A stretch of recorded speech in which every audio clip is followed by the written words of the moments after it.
Hello यार, क्या हाल है। चलो एक कॉन्सेप्ट देखते हैं। अगर हमें कुछ ऐसा दिया गया है, वैसे तो एक बहुत अच्छा क्वेश्चन देखने जा रहे हैं हम, लेकिन उससे पहले कॉन्सेप्ट देख लेते हैं। वो हम यूज करेंगे उस क्वेश्चन में।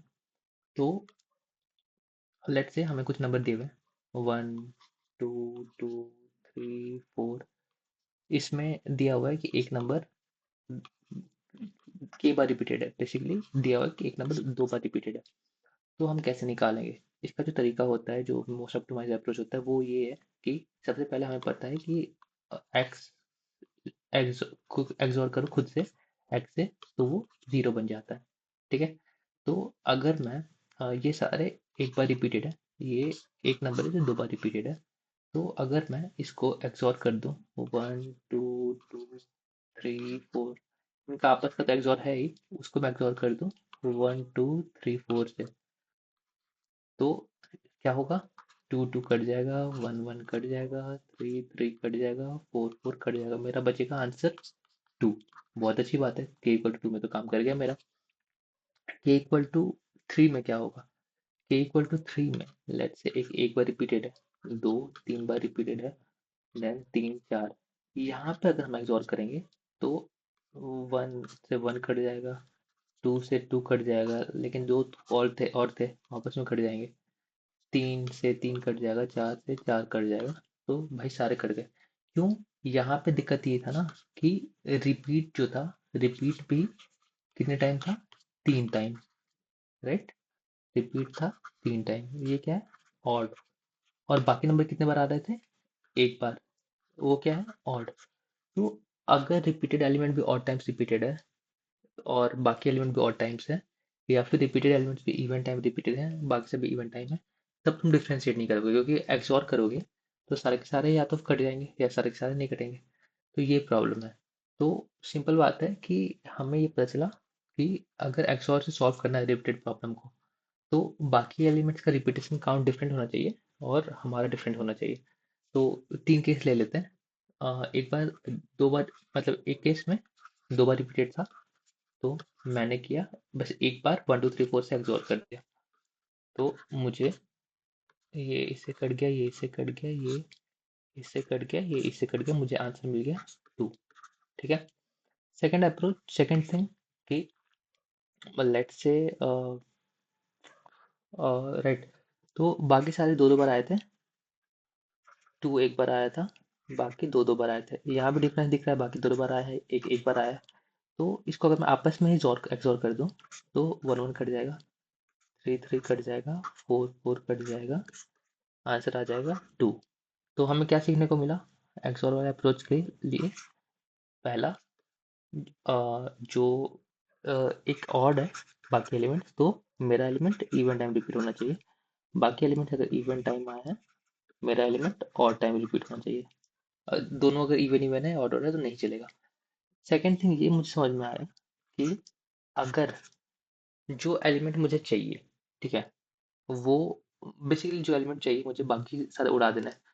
बाकी सारे अगर रेस्ट एलिमेंट्स ऑड बार आए हैं, तो एक अलग से एक्सओर कर दो। बेसिकली जो हमने पहले केस में किया था, ये सब एक एक बार थे, तो वो मुझे हटाना था। तो इवन नंबर अगर होता है तो हट जाता है बस कट के। तो मैंने एक और इनका लाया, 1 2 3 4, तो आपस में कट गए। अगर जो रेस्ट एलिमेंट्स हैं वो इवन टाइम्स हैं, तो भाई तुम ऑलरेडी इवन टाइम्स और एरे में खुद से जोर कर देंगे तो आपस में कट जाओगे। तो इट सेल्फ जोर कर देते हैं। Make sense? बेसिकली मेरा गोल है जो नॉन आंसरेबल एलिमेंट्स हैं उन्हें हटाना। तो हटा दो, वो हो जाएंगे और क्या।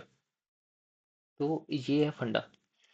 अब सेकंड थिंग, ये तो एक चीज हो गया। तो ये अप्रोच था। अब हमें एक क्वेश्चन दिया हुआ है कि just give me a second, कि एक एरे दिया हुआ है n+1 साइज का, जिसमें 1 से लेके n तक एलिमेंट्स हैं और एक एलिमेंट रिपीटेड है कुछ time. For example let's say मुझे 5 साइज का एरे दिया हुआ है, और 1 2 2 3 4, 5 साइज का एरे है, इसमें एक ही 4 तक एलिमेंट यूज किया, और कोई नंबर रिपीटेड है, या इस केस में 2 रिपीटेड है। यहाँ पे कैच ये है कि नंबर जो रिपीटेड है वो कितनी बार रिपीट हो सकता है, मतलब ये 2 बार रिपीट जरूरी नहीं है, ये 3 बार भी रिपीट हो सकता है, किसी नंबर का स्पेस खा जाएगा और क्या, ये 4 बार भी रिपीट हो सकता है, किसी दूसरे नंबर का स्पेस खाएगा। तो ऐसा है, कितने बार भी रिपीट हो सकता है, हमें नहीं पता कितने बार रिपीट हो सकता है। सब कैसे सॉल्व करेंगे, तो अब इसका अप्रोच देखते हैं, ठीक है। बेसिकली हम देखना चाह रहे हैं कि एक नंबर जो रिपीटेड है वो कहीं और एरे में है कि नहीं।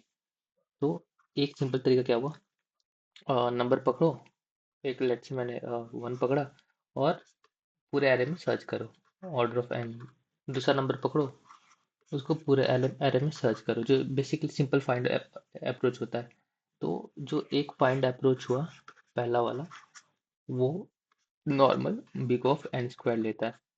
अब सेकंड अप्रोच हमें पता है कि फाइंड और ऑप्टिमाइज अप्रोच क्या है, कि एरे को सॉर्ट करो,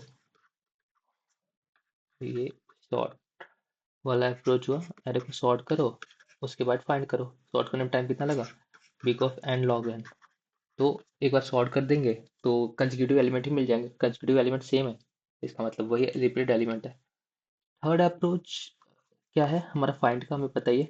फाइंड करने का थर्ड अप्रोच होता है बेसिकली, हाँ। और हाँ, जब हम सॉर्ट करते हैं ना, तो एक सॉर्ट के बाद दिमाग में आता है फाइंड करने के लिए टाइम कम हो जाता है। जैसे यहाँ पे फर्स्ट में फाइंड करने का ऑर्डर ऑफ एन था, इसमें ऑर्डर ऑफ लॉग एन हो जाता है जनरली, कोई भी एलिमेंट फाइंड करने के लिए। ऑफ कोर्स यहाँ मुझे लॉग इन की जरूरत नहीं है, यहाँ पे मेरा कंसेक्यूटिव एलिमेंट ही रहेगा, तो ऑर्डर ऑफ 1 हो जाएगा, बट जो सॉर्ट करने में टाइम लगता है वही एन लॉग एन है।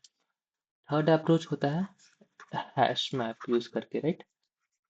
ये क्या करता है, बिग ऑफ 1 में फाइंड देता है।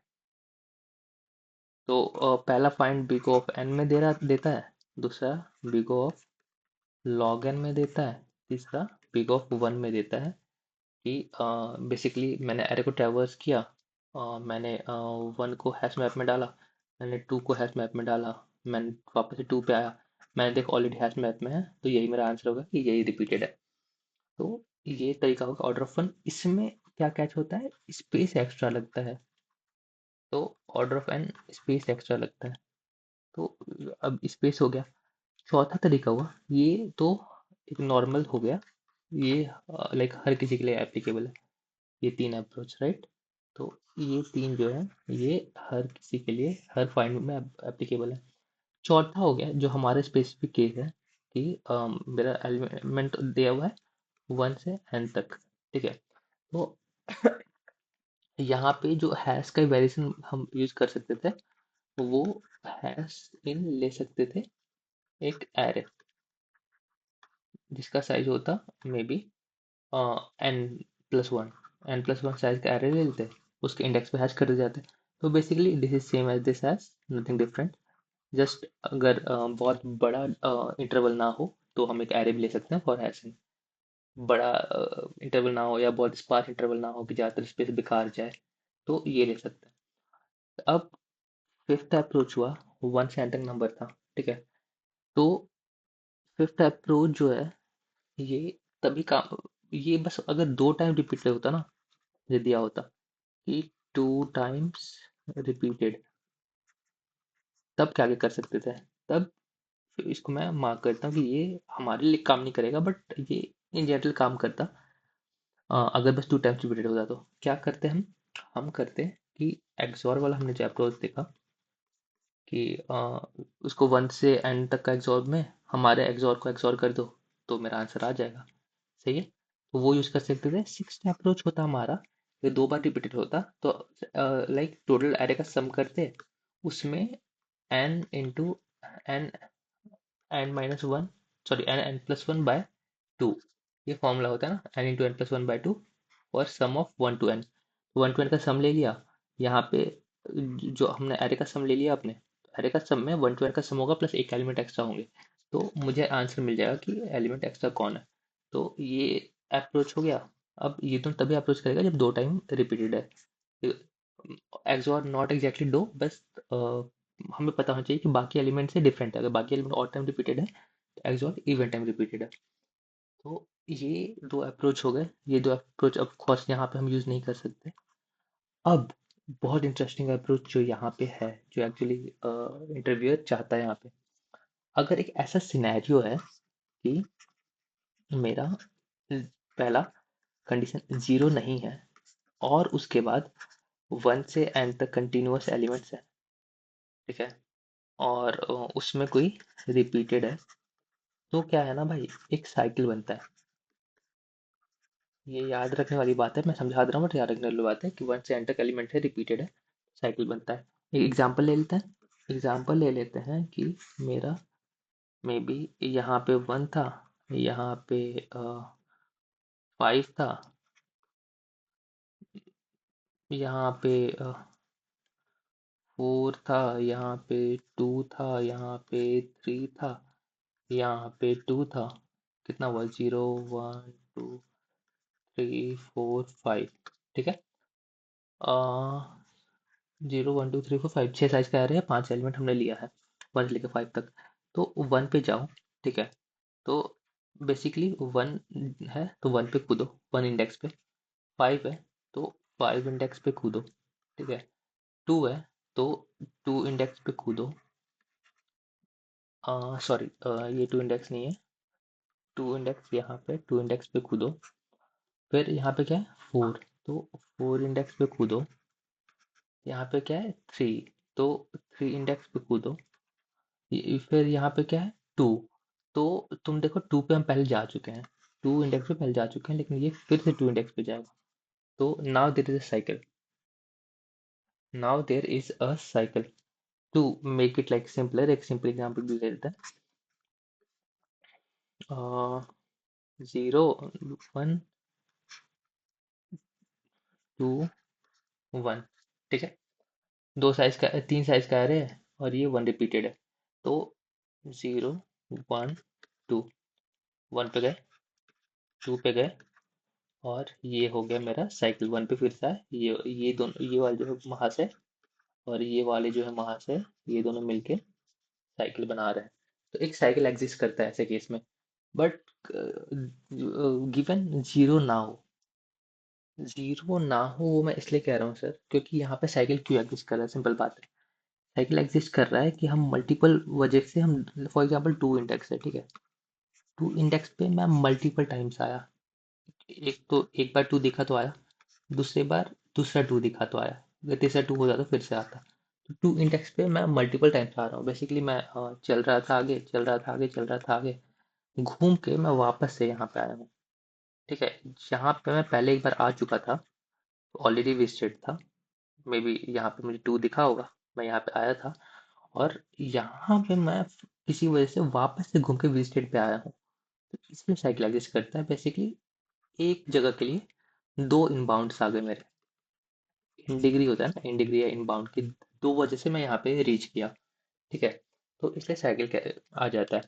अगर जीरो होगा तो एक फॉल्स पॉजिटिव मुझे मिल जाएगा कि, एग्जाम्पल मैं बोलता हूँ, अगर जीरो इंडेक्स पे जीरो ही रहेगा, हाँ सॉरी, राइट, जीरो इंडेक्स पे जीरो रहेगा तो क्या होगा, या जीरो छोड़ो, जीरो इंडेक्स पे लेट्स से 1 है, 1 इंडेक्स पे हाँ 2 है, और 2 इंडेक्स पे 0 है, 0 1 2, तो ये 1 पे जाएंगे, ये 2 पे जाएंगे, ये वापस आ गए।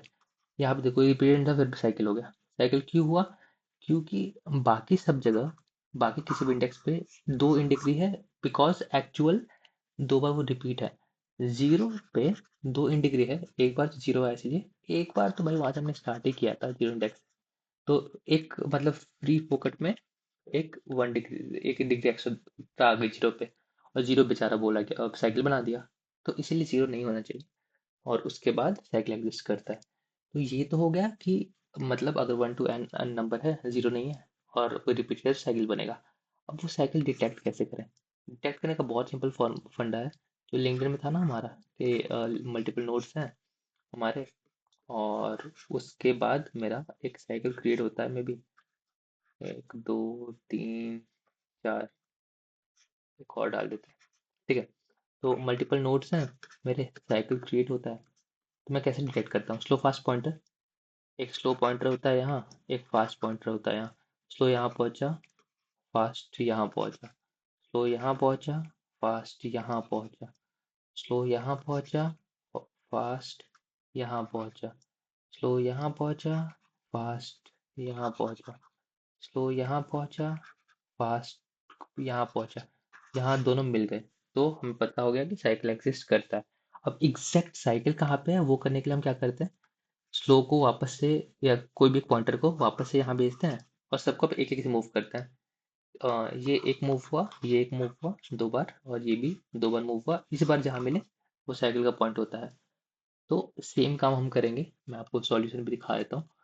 ये प्रॉब्लम था कि n+1 मेरे साइज का array था, और n एलिमेंट्स से कोई भी रिपीट हो सकता था। तो इसको मैंने स्लो फास्ट पॉइंट से देखो कितना इजीली सॉल्व किया।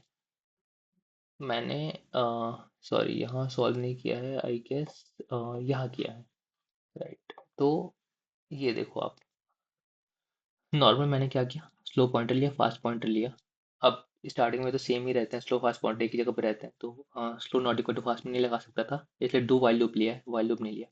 स्लो को मैं 1 से बढ़ा रहा हूँ बेसिकली, और फास्ट को मैं 2 से बढ़ा रहा हूँ। जो नंबर है स्लो पे वहां पे जाना है बेसिकली स्लो को, और फास्ट को जो नंबर है वहां पे, और उसके फिर एक और इंडेक्स कूदना है। जब ये दोनों एक हो गए, जो कि होंगे, यहाँ पे इस क्वेश्चन में दिया ही हुआ है कि है रिपीटेड एलिमेंट, तो इसका मतलब ये तो हो गया कि साइकिल है। अब मुझे फाइंड नहीं करना, वो तो मैं कंफर्म की साइकिल इस क्वेश्चन में दिया ही हुआ है। तो उसके बाद मैंने वापस स्लो को 0 पे लाया, और इस बार सबको एक एक करके मूव कराया, स्लो को भी 1 से, फास्ट को भी 1 से। स्लो एक एक बार मूव हुआ, फास्ट एक बार मूव हुआ, जहाँ पे ये लोग मिल गए, that index, not that element, that index is my answer. तो ये एज सिंपल एज दैट, जिस इंडेक्स पे हम मल्टीपल बार आ गए, इसका मतलब उस इंडेक्स का एलिमेंट मल्टीपल है, तो वो मेरा आंसर हो जाएगा। तो ये बहुत सही क्वेश्चन था, और इसमें बहुत सारे कॉन्सेप्ट हमारे क्लियर होते हैं। तो थैंक यू।